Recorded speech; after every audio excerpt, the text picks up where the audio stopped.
bare necessity, but simple bare necessity.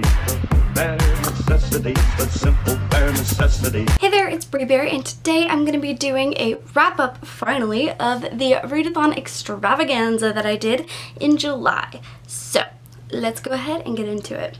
If you haven't seen any of the previous videos, I did 4 different readathons throughout the end of July.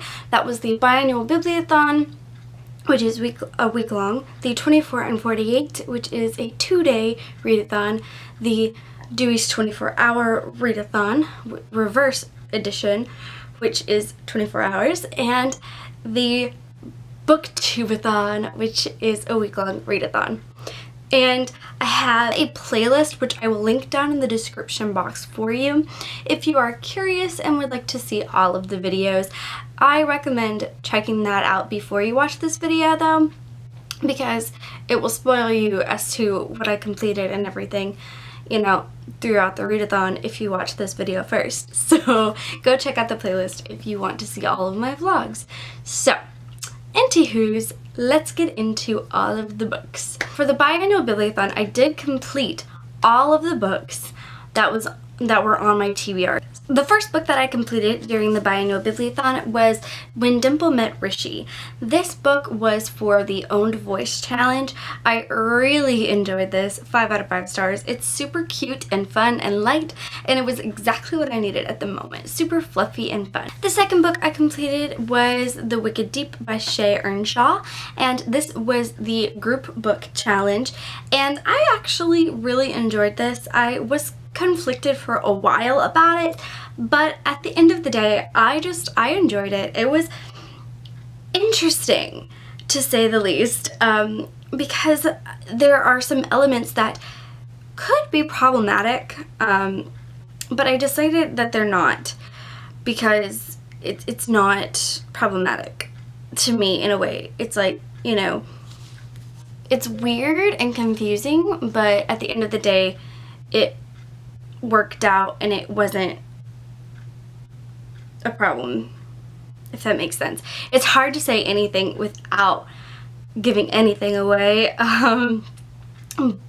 but a lot of people didn't like this and complained about it being romance heavy, but because romance is such an important part of the story, it's necessary for it to be that way. The next book that I completed was Orange, Volume 1, and I know I'm probably saying this wrong, but it's by Ichigo Takano. I meant to look this up and I totally forgot. I read Volume 1 of this manga series for the Try a Chapter challenge. So you're supposed to try a chapter of 3 different books and read one of them, and I really enjoyed it. It's super fun and kind of on the lighter side of things, so yeah. So next up we have Treasure Island by Robert Louis Stevenson, and this was okay. It wasn't necessarily my cup of tea though, because it's super short and it's kind of a swashbuckling tale. It unfortunately really just focuses on the one plot, and there's no subplots in it at all. And I don't know, it wasn't my thing, I don't think. It was well written. There were some really good things about the writing in my opinion, but all in all, I wouldn't read this again. And if you're not into, you know, treasure, then it's really just not going to be that interesting for you, because that's all it focuses on. There's absolutely nothing else going on in the plot. I completed the audiobook for History Is All You Left Me by Adam Steele Vera. I'm sorry, I didn't grab my phone, so I don't have it on me. But it was really decent. It could have been better, but it actually did give me some feels, which I wasn't expecting to actually have a whole lot of feels. Like, I had heard it was emotional, but I was like, I don't know. Books don't get me super emotional, especially contemporary books. They don't really get me that emotional. Standalone books don't really get me that emotional. If I'm gonna get like super emotional, it's probably gonna be a series, like a long series where I'm really attached to the characters, aka Shadowhunter Chronicles. But this one was actually pretty decent when it came to like giving me the feels. The next book that I completed was Obsidio by Amy Coffin and Jake Kristoff, and oh my gosh! I already really loved this series, but this book, like I had been told through a video that I watched by Little Book Owl, she said that it was a very satisfying conclusion in one of her videos when she mentioned it. And like, I went into it, you know, thinking, oh, it's gonna be really good, but I had no idea how satisfying it really is. It's so good. I rate this trilogy alongside the Shadowhunter Chronicles and Harry Potter. Like, it's really good. I love it so much. Ugh, it was so good. Oh, so good. Then I read Brownies and Betrayal by Heather Justine. It was alright, but I wasn't expecting a whole lot out of it, to be honest. And I mean, I'm glad that I wasn't, because it was alright. I could have lived a perfectly happy life without reading it, but I don't feel like I wasted my time reading it either. So for the 24 and 48 and the Do a 24-hour readathon, I kind of just picked up some different books and read on those. So as far as those books go, I believe I completed City of Fallen Angels first, and I am rereading this for to prepare for the release of Queen of Air and Darkness. Not a lot I can say because, you know, spoilers, but it's not my favorite, to be honest. It's not my favorite of her books.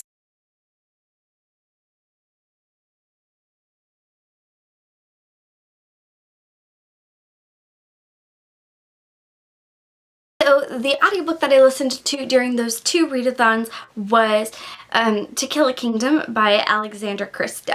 And I didn't complete it during the readathon, so I'm not going to give you a whole ton of my thoughts on it. But basically, it turned out better than I thought it was going to be when I started out. I kind of was like meh going into it, and meh for parts of it. I mean, it was good, but it wasn't like, oh my gosh, or anything. But it definitely ended, the ending, like, really picked things up and, like, really boosted the perspective that I had on it. The other book I started but did not complete was Replica by Lauren Oliver, and I started on the Lyra section. So I'm reading Lyra's perspective first, and then I'm going to read Gemma's perspective. I am not very far into it. I got most of Lyra's perspective completed. I had less than 100 pages left of her perspective, but I just didn't get to finish it. So then we have the books that I read during Booktubeathon. And unfortunately, I did not complete my TBR for Booktubeathon this year.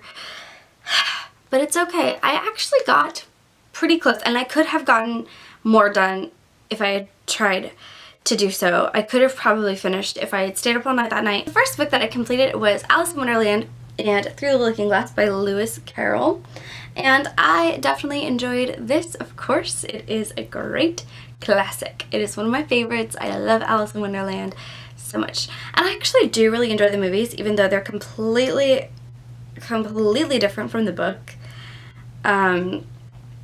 Even the newer ones, like, I like them in and of themselves, and I like the representation of Wonderland, even though the plot and the story and like what happens is definitely completely different than what actually really happens in the book. The next book that I completed was Ready Player One by Ernest Cline, and I loved this. It was so good. I didn't know if I was gonna love it as much as I did going into it.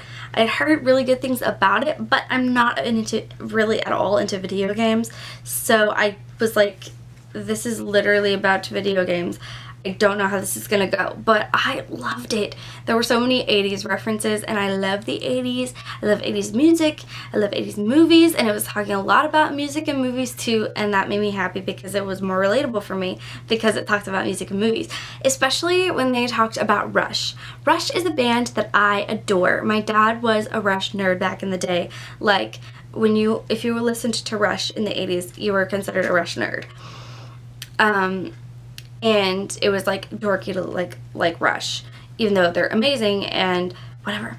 But when it was like a key part of this story, at some point, which, you know, it's not a spoiler, don't worry. It was like I freaked out a little bit. I'm not gonna lie. I freaked out a little bit. Alright, so the next book that I read was Wonder by R.J. I don't know how to say it. I'm sorry. I failed today. I didn't look up how to pronounce anything. But Wonder was alright. It wasn't like mind-blowingly amazing. I know some people would love it.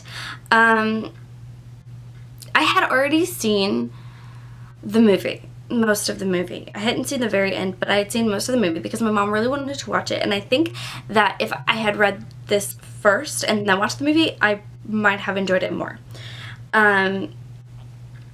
It's definitely very middle grade in the way that it's written, so that probably also affects my feelings on it. I think I enjoy middle grade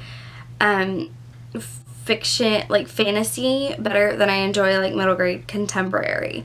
So the next thing I finished was my audiobook for the Readathon, which was Queen of Shadows, and I did enjoy it. I am loving the series, the Throne of Glass series, less than I did before. I think mainly because of how much the story is like completely different than what it was before. After that, I read After Alice by Gregory Maguire, and I actually quite enjoyed this. My one complaint is that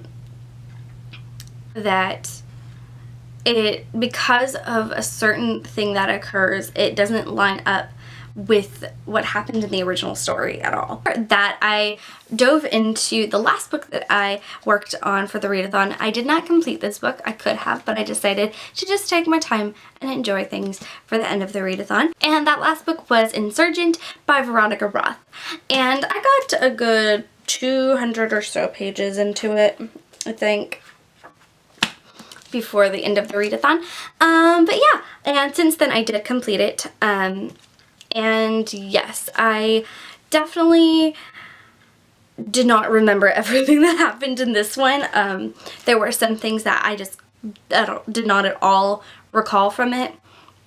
So it definitely had to, you know, refresh. I'm glad I refreshed my memory and everything before I dive into Allegiant. My plan is to finish Twilight out and then do a first time reading Allegiant.